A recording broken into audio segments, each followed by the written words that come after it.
State for the win. They hand it off to Johnson. Boise State has won the top. They take a downfield shot. And the catch is made.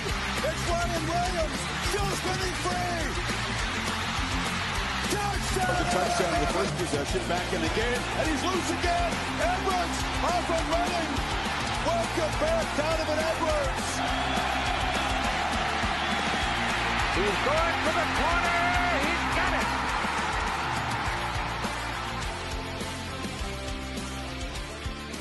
This is the Gridiron Uncensored.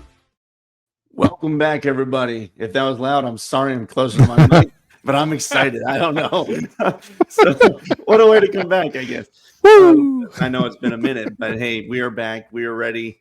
We've been sick. It's off season. You know, it has been an interesting off season. It has been, but hey, listen, we're here and it's time for team previews. We're looking into 2025, seeing what these guys have to offer. And we're starting with the group of five. Obviously we're not going to be able to cover for us the entire group of five, every single team and every single conference. We don't have the time, or parents, we've got job, all these other things. But also, we're just focusing on this group of five and who we think can contend for their conferences and mainly the playoff. So that's what we're looking into. Obviously, last year, 2024, Boise State, they got a 3 seed. They had a hell of a year. It didn't go the way they wanted to in the playoffs. They played a tough Penn State team and ended up losing, but still, they forced their way up there.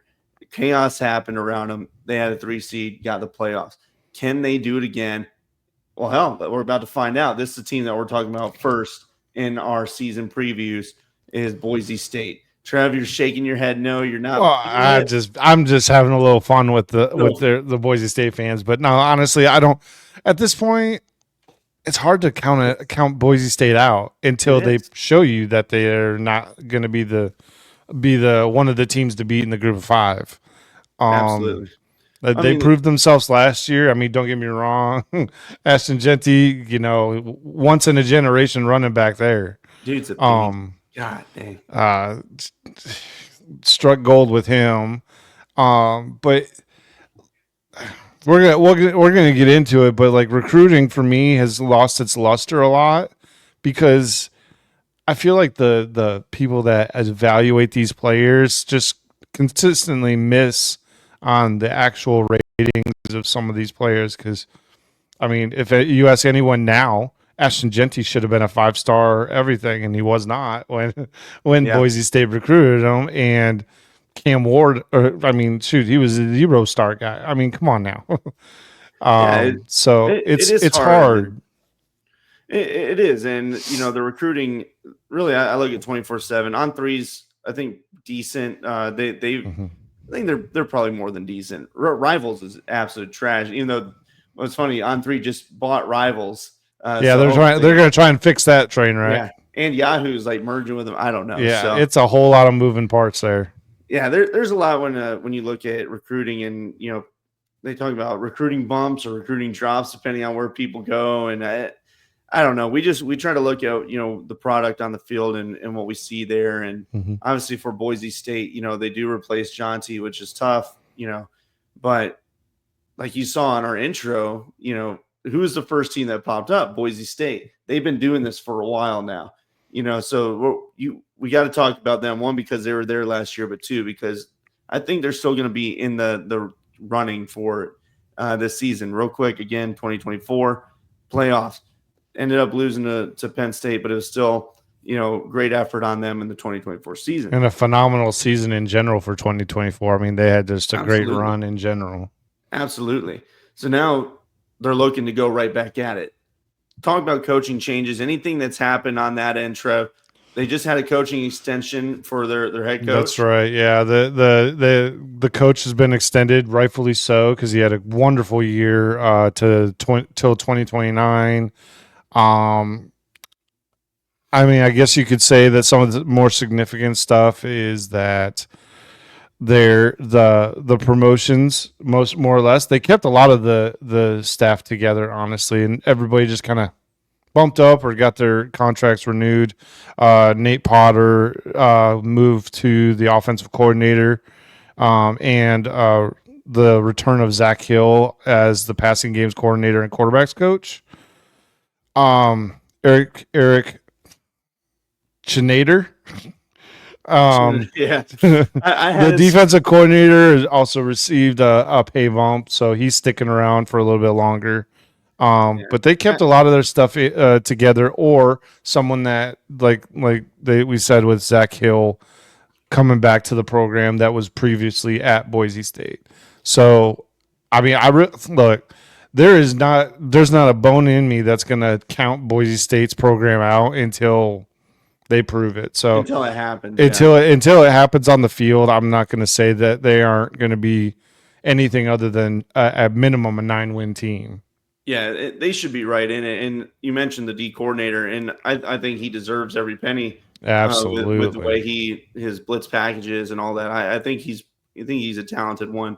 Talking about 9 wins, I was trying to find. This has been a strange year doing research on these teams. I feel like it's hard finding some of the S&P stuff. I think Bill Conley's removed some of that from his website, preparing for the next drop that he does. But I wish it was still there so I can freaking see it. Over under on the betting sites, like half the teams in the group of 5 don't have them yet.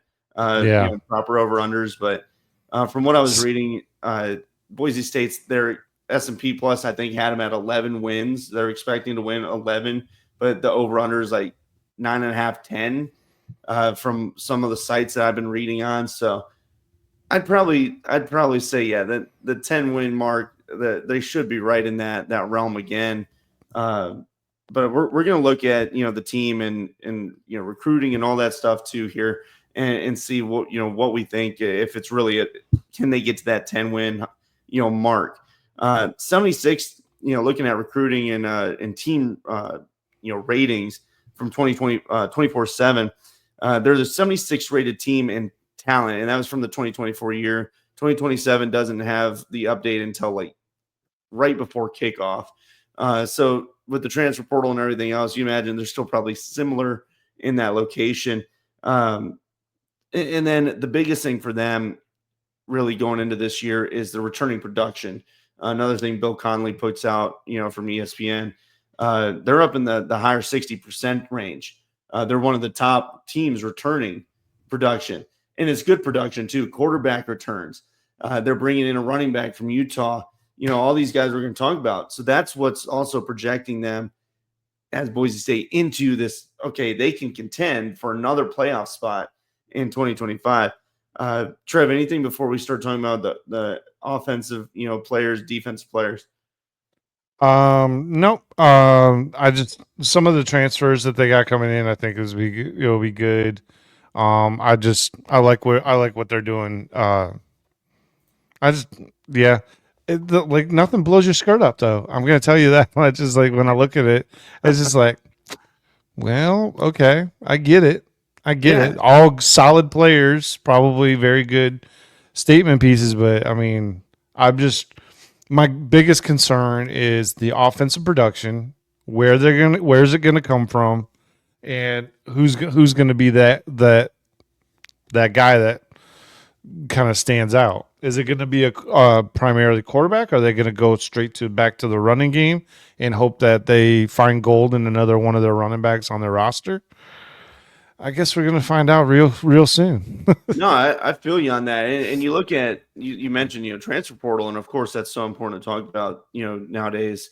But it's not always the be all end all, right? We've seen that with teams that go full in on it and they fold. They still suck as a team, and then some show up like Indiana last year, or others. So Boise State, they came in 106th on the rating for the transfer portal class. They lost 18. They're bringing in 10. And really, when you look at, I was looking at the classes, they lost a lot of edge players, a lot of defensive, or linebackers, excuse me. Wide receiver, a couple guys have not committed yet that have left. But they went out and they got guys from across really the entire league. They got some guys from Eastern Washington, safety, Derek Ganter.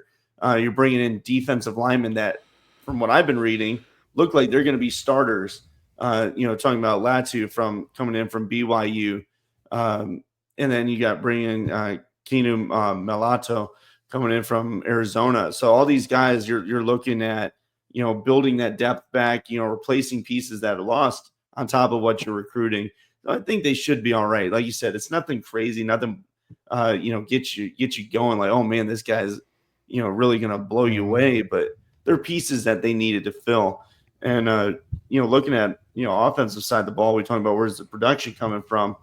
One of the guys, Malik Sherrod, coming in from Fresno State, is somebody that they're excited about. He's had 2023, I think it was his best year. 24, he said he played 4 games. I think he redshirted probably then.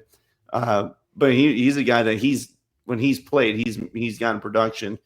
So he's going to rotate in the backfield. But the big one coming back is Madsen. I always look at that, veteran quarterback. Is he coming back? Is it going to be a new guy? How does that project you in the 2025 or in the next season? And Madsen coming back is huge for this Boise State team. Wide receiver, though, I'm a little concerned. I think you alluded to that, Trev, but wide receiver, I'm still a little concerned, to be honest with you. Yeah. They don't get me wrong. They have a couple guys, but nothing that stands out that is going to be, I don't know, maybe a couple difference makers. They have a couple kids coming in that are pretty, one in particular kind of caught my eye out of Fort Worth, Texas. Comonte Williams, a 6'5", 192-pound freshman coming in. Maybe he can make a difference. I think it's going to be a very young and very I hate to use this word, but eclectic group of wide receivers where they're just going to kind of – I don't think there will be just a set 3 guys that they're going to go with and just sub in here and there. I think it's going to be a rotational thing where they're just going to see what works. But like I said, this is super preseason. We haven't really gotten into the nitty gritty of who's going to be starting, who's redshirting for this upseason, because that stuff's not even requirement to be out as of yet right now for the coaches. Like they don't even have to put in who's going to be redshirting for the season until before the season starts. Some guys you don't even know till they hit that 4-game mark, so it might even be the end of the year, till we know. But, I was also a very big fan of Jaden Mikey coming over as the cornerback, which is going to be a good veteran presence for them. Yeah. One at the corner spot, but also at the nickel corner spot. Playing the nickel position for them could be a huge thing for them. A 3-year starter at Notre Dame coming over.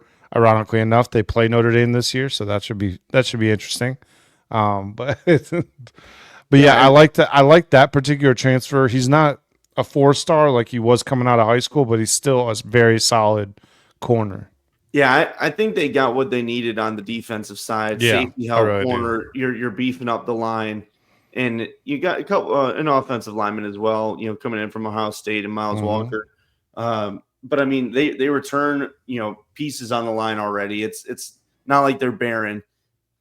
Boise State they've got the potential, and I've got a thing like 4 things that I look at: continuity, one in coaching staff and players returning. And that kind of leads into the returning production. Is it returning good production? As we saw with Oklahoma State last year, they returned a ton of production. It wasn't good production. It wasn't like it wasn't great. And look what happened to them. Yep. So good returning production, veteran quarterback, and then schedule. That's my 4 things I look at when I'm looking at a team. Yep. And you mentioned wide receiver question marks, and I completely glossed over him. I had a note to talk about him real quick, but they also have another kid coming in from Texas. His name's Jabri Brickham. They're 1 and sole 4-star wide receiver recruit. 6'3", 180, kind of that. I guess you could say somewhat larger, but it looks like he has some speed to him. He's got a frame. Got a good frame to him. 247 Sports, they always do a really good job with this. But they have him as the 41st best wide receiver, but they have him listed as an athlete because he played both ways. He played as a corner and a wide receiver. Yeah. So I think that's a great pickup for them because when you're a group of 5 team, you need guys that can be versatile if you need them to be. Yeah. Not saying that this is the next Travis Hunter necessarily, because I do not think that's going to be a trend where kids are just coming into the Division I football world and trying to do both ways. I think that's just a pipe dream for a lot of these guys. Yeah, it's hard to do. It's a hard thing to do. Look, it's one thing to be or in high school where you're basically the best player on the field most of the season, and you can pull it off. When you get on these field with all these other guys that are generally just as good, maybe even a little bit better than you, it's a lot tougher. Travis Hunter's he was a special one for sure, but this kid, this Bickham, there's no R. Jabri Bickham, yes. Out of McKinney, Texas. I think he could be a good one. He might even be a player to start because, I don't know, Brendan, I feel like that as a freshman, you're more apt to start at some of these group of 5 teams as opposed to some of these bigger schools where they basically make you wait a year or 2. Yeah, well, especially the way, these teams get rated in the portal. But even looking at Boise State's transfers, outgoing transfer class, they lost 1, 2, 3, 4 wide receivers. In the transfer portal, some have not committed yet. So I mean, maybe they come back. But really, I think they've got a set guys. They've got guys that have played. It's not like they're just throwing out freshmen, but the freshmen are going to be able to get in the rotation because a lot of these guys have had injury issues. So it's like, can they stay healthy for the whole year? And to me, you just got to have that insurance. These young guys need to get up to speed. And, maybe I don't know if they're still looking for somebody in the portal, if they'll get anybody. The portal's already ended, but there's plenty of people out there.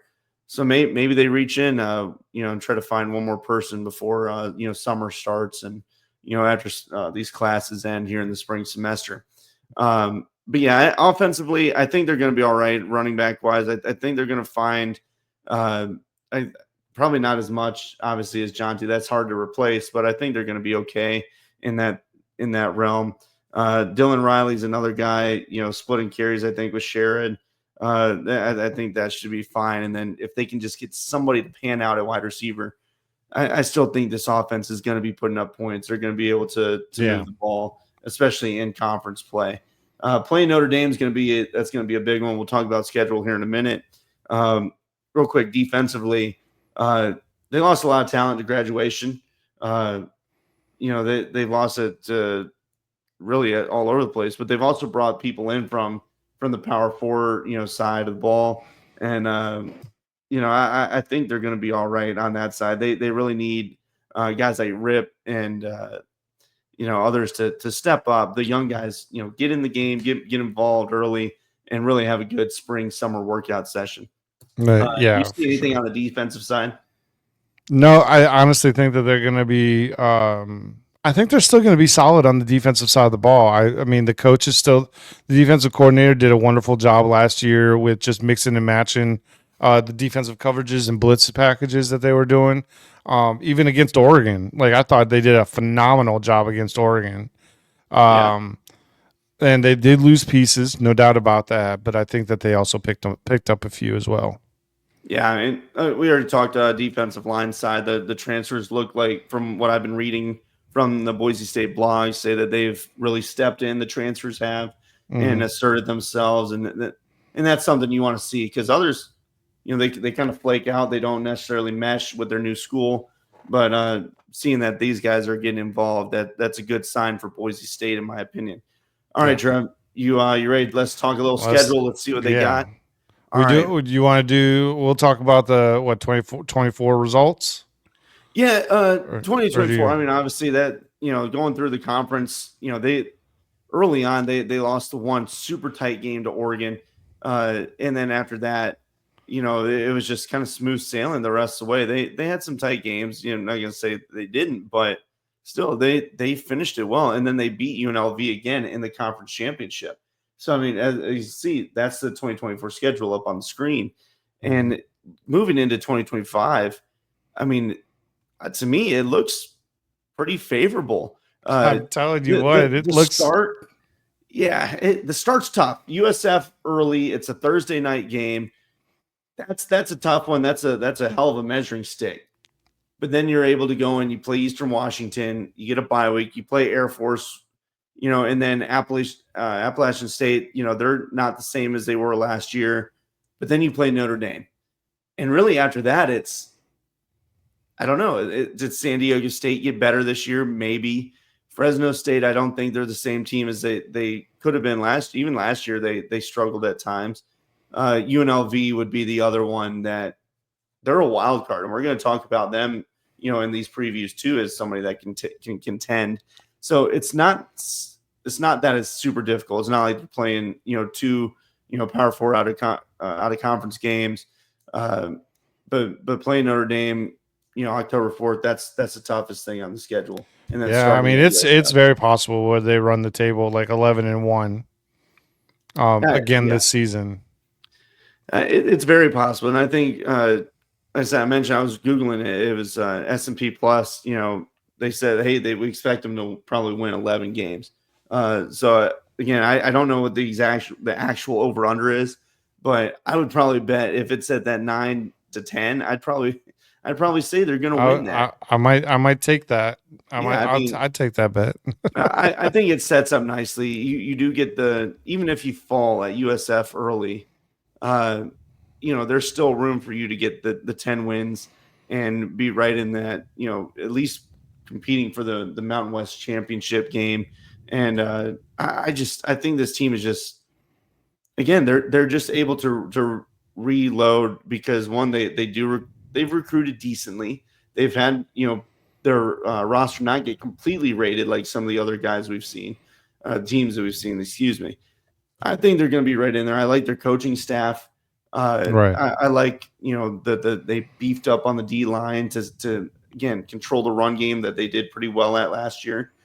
So I think this team is going to be fine. Really, it's the three that I'm circling: USF, Notre Dame, and UNLV. Outside of that, I think Boise State should cruise through the rest of them. Yeah, I would agree with that. I like them for actually winning all of them, honestly. The only one that may so the way I'm looking at this is that I'm really thinking that Appalachian State there's an opportunity for them to surprise them. Yeah. UNLV, but they disappointed the crap out of me last year. Yeah. When they came up against Boise State. I really thought that was going to be a barn burner of a game, and it just turned into nothing. That conference championship game? Yeah. I thought UNLV was going to come out swinging because of what happened to them during the season. Yeah. That was not the case at all. Yeah. So I don't know really what to expect, but I know that I'm going to expect that Boise State gets at minimum of 10 wins. Yeah. And I would be surprised if they didn't, honestly. And I will say that it will be a failure on just about everybody's part if they don't get 10 wins. Yeah, 9 to me feels like it's got to be a must. Like this is a must-win 9-win season. 10 is where it should be. You should get 10 to 11 wins. Yeah, for sure. If you go out and beat Notre Dame early, because they're bringing in a new quarterback, like all this, who knows? That might propel you to a 12-0 season, honestly. I mean, is there a possibility? Yes. You can't say there isn't, but it's hard to do. I mean, I don't care who you are. It's hard to go undefeated in a season, no matter who you are. Especially nowadays. And I'm just gonna say, I'm saying 9 wins needs to be the floor for Boise, and then let the rest just be cake. I would agree with that. I'm excited for this season for Boise State. I think they're gonna have a good one, and look forward to see what happens with them. Yeah, honestly, they're probably my favorites to come out of the group of 5 again this year, just from the schedule and the way it looks, and what they have returning. I mean, 60% of production plus what they've added on the transfer portal, which is a bunch of power four school athletes and offensive linemen, and they're retooling instead of rebuilt. They're not in like a man, we have to rebuild our defense type of thing. Yeah. Where I thought they did a really good job with bringing in enough talent, and I think that they have set themselves up for potentially a really good season. I agree. All right. Well, hey, we appreciate you guys listening. We're gonna, catch up and keep an eye on them, and let us know what we've missed. Like if there's anything, a player that you've maybe heard about as a Boise State fan, like, hey, this guy's really showing out in spring that we just didn't see. Let us know. Hit us in the comments. We like to talk, football, and let us know what you guys think. So yeah, I'm saying taking the over. I don't know what it is, but I'm taking the over on them. Yeah, if it's 9 wins, it's over. 10 wins, I'm probably even going to go over on that. Yeah, I think I'm with you on that. They should be one of the favorites for the group of 5. We'll catch you guys down the season. Appreciate you. All right, take care.